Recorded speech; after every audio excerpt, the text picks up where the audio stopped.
Tira Giardina, palla che si insacca sotto l'incrocio dei pali.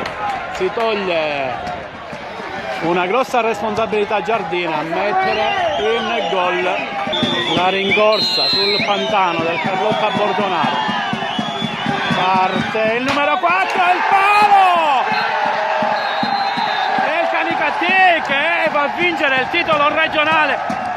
Salti di gioia per i ragazzi del Canicattì, il palo del numero 4 che sconsolato viene abbracciato dai compagni, il pubblico in delirio qui al Carlotta Bordonaro stasera.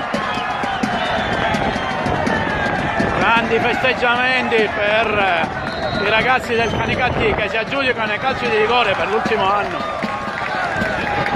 per il secondo anno consecutivo il titolo. Le lacrime da parte del giocatore del Camaro, va Carmelo Bellomonte sportivamente ad abbracciarli. Complimenti anche di Fausto Giacchetto ai ragazzi del Camaro che hanno disputato anche loro una grossa partita su un campo ridotto ad un vero e proprio mandano. Ci sono i festeggiamenti, il pubblico, c'è anche la presenza del presidente Santino Lopresti.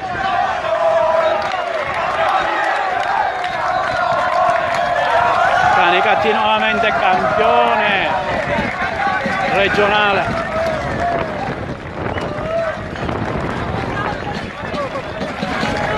Scene di gioia davvero, ragazzi che si abbracciano, davvero belle queste scene di sport,